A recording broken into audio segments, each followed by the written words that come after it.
c'est la fête de Saint Éphrem le Nouvel Apparu en particulier. Alors Saint Éphrem le Nouvel Apparu, c'est un saint que nous vénérons particulièrement, et je vais vous raconter son histoire. C'est un néo-saint, on va dire, un saint qui a été retrouvé après 500 ans d'absence.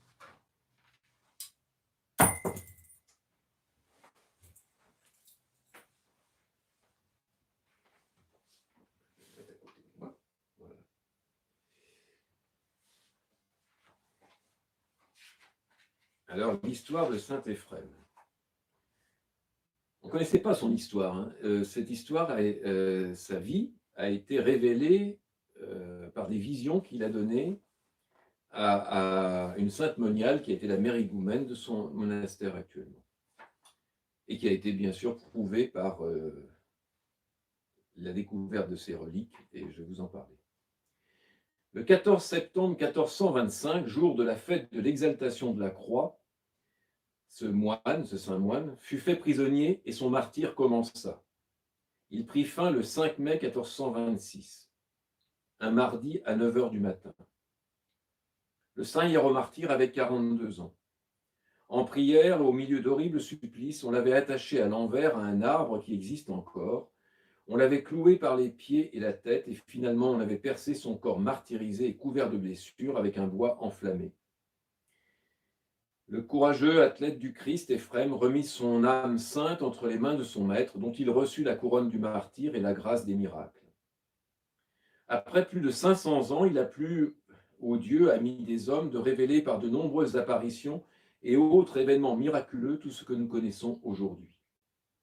Tout ceci fut confirmé par la découverte, le 3 janvier 1950, des reliques pleines de grâce du saint martyr, reliques qui non seulement exhalent un parfum divin et céleste, mais sont aussi une source de guérison pour ceux qui les embrassent avec foi et qui demandent l'aide du saint toujours prompt à agir. Le saint hiéromartyr et théaumaturge Éphrem est fêté 2 fois par an, le 3 janvier, jour de la découverte de ses saintes et précieuses reliques, et le 5 mai, jour de sa mort en martyr. Voilà ce que dit la moniale qui avait reçu une révélation de nettoyer des ruines d'un monastère. En nettoyant ces ruines, je songeais que je me trouvais en un lieu sacré et je priais ainsi. Mon Dieu, rends-moi digne, moi ta pauvre servante, de voir un des pères qui ont vécu ici. Après qu'un certain temps fut écoulé, pendant lequel je priais sans cesse, j'entendis une voix à l'intérieur de moi-même me dire « Creuse là-bas, et tu trouveras ce que tu désires. » Et il me fut montré merveilleusement, d'une manière mystérieuse, un coin de terre dans l'avant-cour du monastère. Ça se passe en 1950. Le temps passait et la voix plus forte, plus ardente m'exhortait « Creuse et tu vas trouver ce que tu désires. » J'indiquai alors l'endroit révélé à l'ouvrier que j'avais appelé ces jours-là pour une petite réparation. Mais cet homme n'était pas disposé à creuser à l'endroit que la voix intérieure m'avait indiqué. Il voulait creuser plus loin. Devant son obstination, je laissai faire. Mais je restai là et je priais pour qu'il ne puisse pas creuser, qu'il trouve des rochers et soit obligé de venir à l'emplacement indiqué par la voix. Et en effet, tandis qu'il essayait à 3 ou 4 endroits, il trouvait toujours des rochers. Et c'est pourquoi il revint à l'endroit que je lui avais montré au début.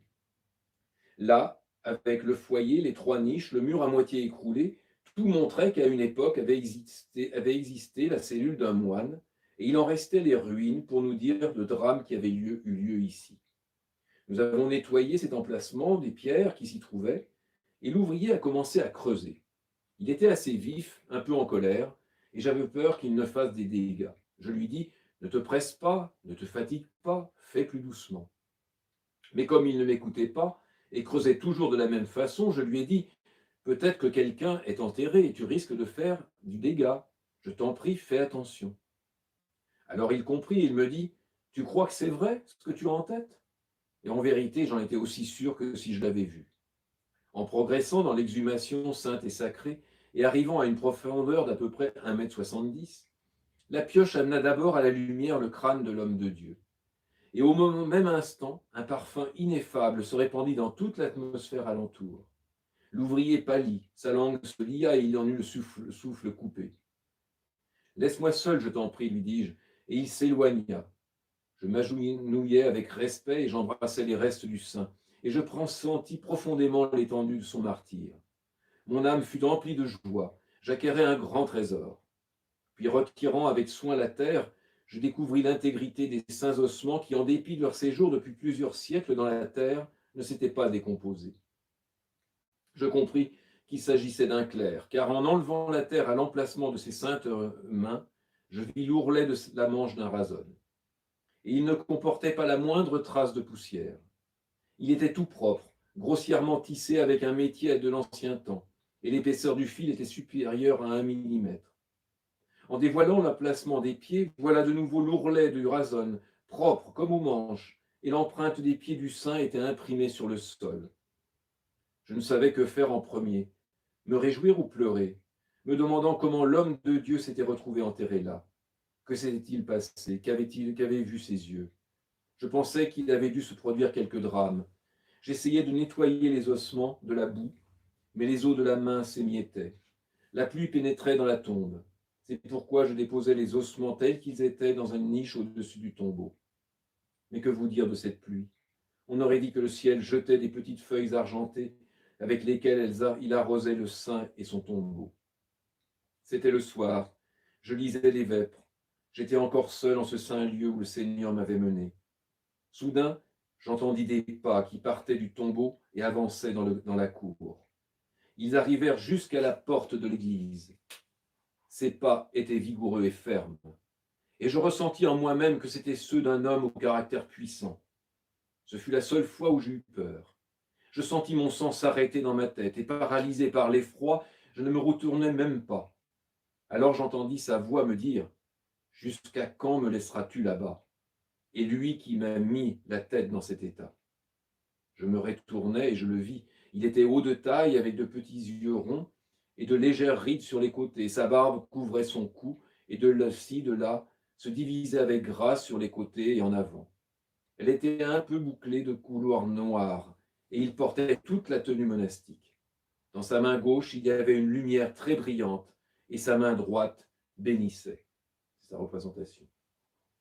Mon âme se remplit d'allégresse et d'une joie indicible. Je repris courage et force. La peur disparut. Je le sentais proche de moi et je lui dis « Pardonne-moi et demain, dès que Dieu aura fait se lever le jour, je m'occuperai de toi. » Immédiatement, il disparut et je terminai paisiblement les vêpres. Le lendemain, après l'office des matines, je pris les saints ossements, je les nettoyais, les lavais et je les disposais dans une ancienne niche dans le sanctuaire auprès de laquelle j'allumais une veilleuse. Le soir de ce même jour, je vis dans mon sommeil le saint homme de Dieu debout dans l'église, à gauche, et tenant contre lui une icône resplendissante le représentant. Elle était de la même taille que lui, façonnée d'un vieil argent et travaillée à la main. À côté de lui se trouvait un grand chandelier sur lequel j'allumais un cierge de cire pure. Je l'entendis alors me dire « Je te remercie beaucoup, je m'appelle Éphrem. » Puis le temps passa, et j'avais en moi l'incertitude à propos de tout cela. Un jour, après les vêpres, alors que j'étendais la main pour fermer la porte de l'église, j'entendis 3 coups, comme provenant d'un chapelet d'ambre. Je compris que c'était le saint. J'entrai dans le sanctuaire où j'avais déposé ces saintes reliques, et après avoir allumé un cierge, je me prosternai. Mais que dire? Qu'exprimer devant ce parfum céleste qu'exhalaient les saintes reliques? Un véritable torrent envahit tout mon être. Je ressentis en moi-même le paradis, mais aussi ma petitesse devant cette magnificence. Et là, je vous lis juste quelques exemples de ces apparitions, parce qu'à partir de la révélation de ces reliques, il n'a pas arrêté d'apparaître et de se manifester, de faire des miracles, jusque dans les années actuelles, en Grèce et dans le monde. Innombrables sont les témoignages de la présence manifeste du saint. Voici ce que raconte un pieux pèlerin. Je n'en croyais pas mes yeux lorsque, pendant la procession des saintes reliques, je vis le saint lui-même, parfaitement vivant, se promener au milieu de nous le jour de sa fête. Et une autre personne, profondément touchée, raconte « Comment pourrais-je oublier cette psalmodie céleste qui venait du fond de l'église ?» Ce soir-là, j'entendais venant de l'oratoire et de son tombeau, la douce et émouvante psalmodie de notre saint.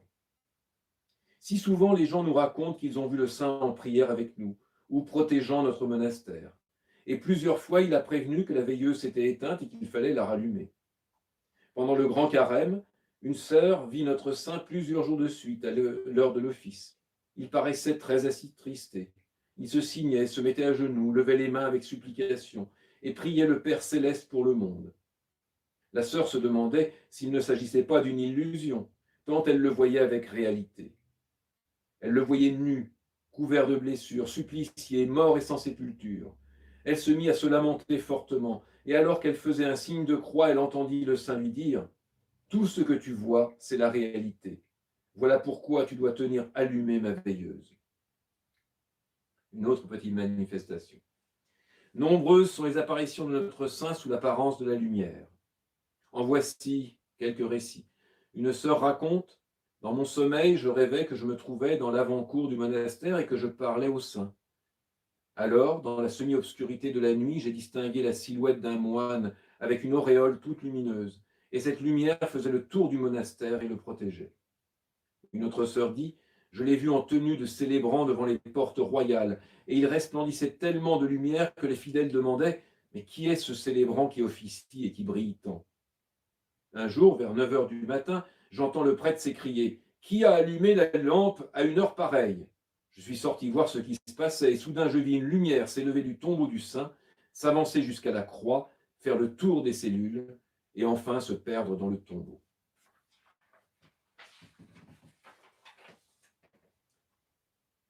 Un ami et familier du monastère voyageait à l'étranger pour aller faire soigner son œil malade. Saint Éphrem lui apparut en vérité, et il fut guéri à l'instant. Les terribles douleurs cessèrent, et la paupière, qui demeurait toujours fermée, acquit son mouvement naturel. Quelques jours après la proclamation de la mobilisation en 1974, notre saint apparut de nouveau à cet homme. Il le frappa légèrement à l'épaule pour le réveiller et lui dit « Lève-toi rapidement et va à la maison voisine. Quelqu'un est en train de mourir. » Lui, croyant à un rêve, se rendormit. Mais le saint le réveilla à nouveau et reprit un peu plus sévèrement. « Lève-toi vite, pourquoi n'as-tu pas fait ce que je t'ai dit? Quelqu'un est en train de mourir. » Alors il se leva, alla frapper à la porte de la maison voisine, mais il n'y eut aucune réponse. Après de nombreux coups, il perçut un gémissement venant de l'intérieur de la maison. Il essaya d'ouvrir la porte, mais en vain. Il courut alors à la police et raconta ce qui se passait. Les policiers vinrent avec lui, forcèrent la porte. Ils découvrirent alors une jeune femme qui s'était ouvert les veines, car on avait emmené son mari comme soldat. Qui resterait insensible devant ce redoutable miracle de notre saint? Et enfin, je ne vous lirai pas tous ces miracles qui sont là. Je voulais juste, en son honneur, dire une petite prière.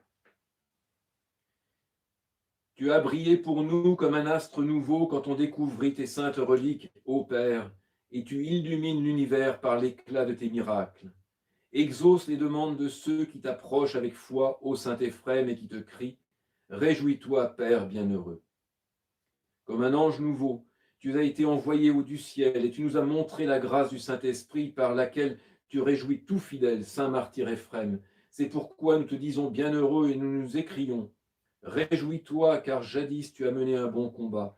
Réjouis-toi, car maintenant tu resplendis. Réjouis-toi, car tu contribues à notre allégresse. Réjouis-toi, car tu es une cause de joie dans le ciel. Réjouis-toi, nouvel astre de l'Église du Christ.